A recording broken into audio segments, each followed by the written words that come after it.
Bayangkan ada seorang wanita yang begitu cantik, begitu suci, hingga dewa-dewa pun terpikat padanya.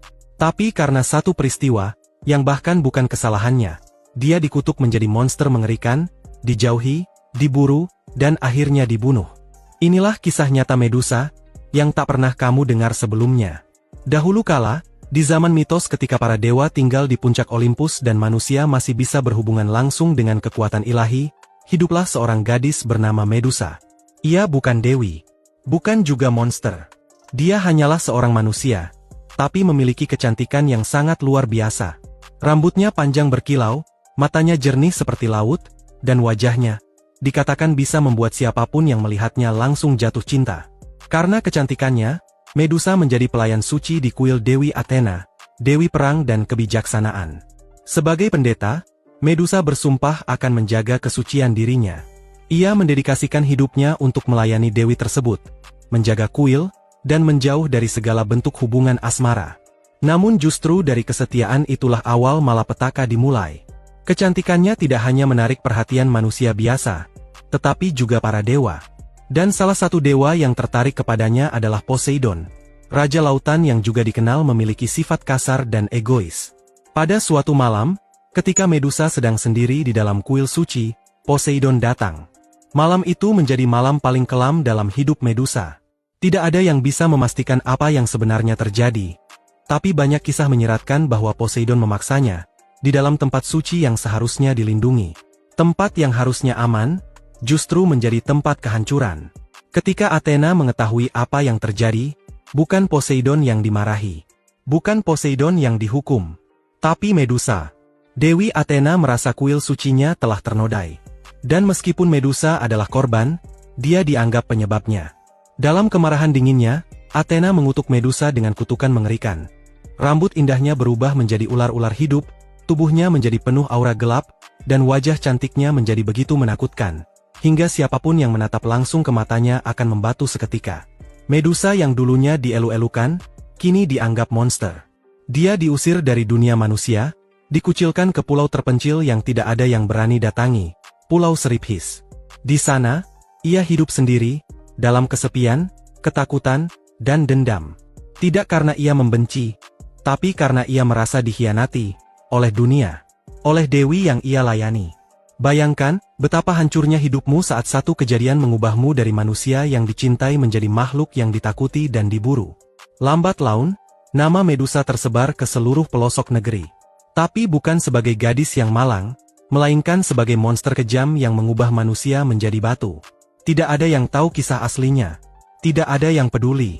Yang mereka tahu, kepala Medusa bisa menjadi senjata mematikan. Dan karena itu, banyak yang datang mencoba membunuhnya. Namun tak ada yang kembali hidup. Hingga datang seorang pahlawan bernama Perseus. Dia adalah anak dari Zeus, dewa tertinggi, dan dikirim oleh Raja Polydectes yang licik. Raja ini tidak benar-benar menginginkan kepala Medusa. Dia hanya ingin Perseus mati dalam perjalanan. Karena tak mungkin ada manusia biasa yang bisa membunuh monster sekuat Medusa. Tapi Perseus tidak sendiri. Ia mendapatkan bantuan dari para dewa. Hermes memberinya pedang tajam yang bisa memotong apapun. Athena, ironisnya, memberi perisai berkilau seperti cermin. Dan Hades memberinya helm yang bisa membuatnya tak terlihat. Dengan semua itu, Perseus terbang ke Pulau Seriphis, dan masuk ke gua tempat Medusa tinggal. Di dalam sana, suasananya sangat sunyi, tapi penuh teror. Tubuh-tubuh yang membatu tersebar di mana-mana. Semuanya adalah orang-orang yang pernah mencoba menghabisinya, dan gagal. Perseus tahu, satu tatapan mata, dan dia akan jadi batu. Maka dengan perisai yang memantulkan bayangan, dia perlahan mendekat ke tempat Medusa tidur. Saat itulah, dalam keheningan yang memilukan, pedangnya menebas kepala Medusa, dan mengakhiri hidupnya. Tidak ada perlawanan, tidak ada jeritan, hanya darah, dan keheningan. Namun, kisah tragisnya tidak berhenti di sana. Dari darah Medusa yang jatuh ke tanah, lahirlah dua makhluk legendaris. Pegasus, kuda bersayap putih yang anggun, dan Chrysaor, pejuang bertubuh emas. Ini adalah momen yang aneh dan penuh simbol. Seolah-olah, dari penderitaan yang begitu dalam, masih bisa lahir keajaiban.